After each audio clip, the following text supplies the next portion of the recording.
ఇందుగా మిమ్మల్ని ప్రజలు గెలిపించింది. సరే సారీ, ప్రజలు గెలిపించలేదు, ఈవీఎంలు మరి ఉంటే మనం ఏం చేస్తాం? ఇప్పుడు నన్ను కూడా అనొచ్చు, నువ్వు కూడా ఎంపీ కింద ఈవీఎంల ద్వారానే గెలిచావు కదా. మేము అప్పుడు ఎన్డీఏలో లేము, మాది ఒక న్యూట్రల్ పార్టీ. మీరు ఇప్పుడు బీజేపీతో కలిసి ఉన్నారు. మహారాష్ట్ర ఎన్నికలు, హర్యానా ఎన్నికలు, అక్కడ ధర్నాలు జరుగుతున్నాయి మహారాష్ట్రలో. ఈవీఎంలు ఉంటే బాయ్కాట్ చేయండి అని.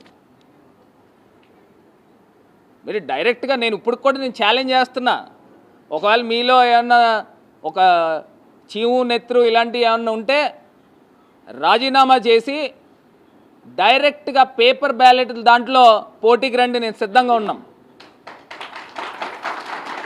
పేపర్ బ్యాలెట్లలో పోటీకి రండి. అంతే తప్పితే ఈవీఎంని అడ్డు పెట్టుకుని అందరికీ తెలిసిపోయింది, చిన్న పిల్లోడిని అడిగినా కూడా ఈవీఎం అంటే స్కామ్ అంటున్నారు.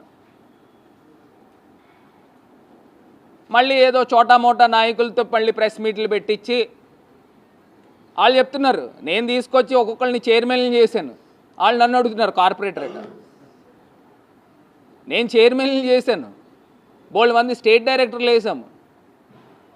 అసలు అవినీతి అనేది ఆ మరక అనేదే లేదు.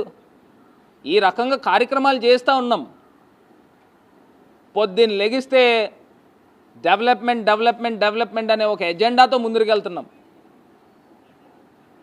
గతంలో ఆ రకమైన కార్యక్రమాలు చేసాం. ఇప్పుడు అవన్నీ పక్కన పెట్టేశారు. నేను డెవలప్మెంట్ డెవలప్మెంట్ అంటే ఇప్పుడు వచ్చిన వాళ్ళేమో కలెక్షన్ కలెక్షన్ కలెక్షన్ అనే ఎజెండాతో వీళ్ళు వెళ్తున్నారు. ఇది ఒక్కటే నేను చెప్పిన 3-4 అంశాలు చెప్పాను.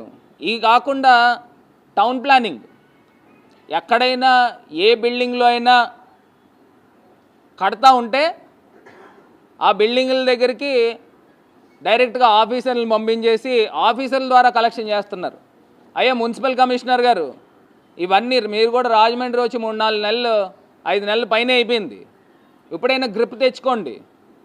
ఆఫీసుల్లో ఏ రకంగా అక్రమంగా అన్యాయంగా వసూళ్ల కార్యక్రమం జరుగుతూ ఉన్నాయో ఒక్కసారి తెలుసుకోండి.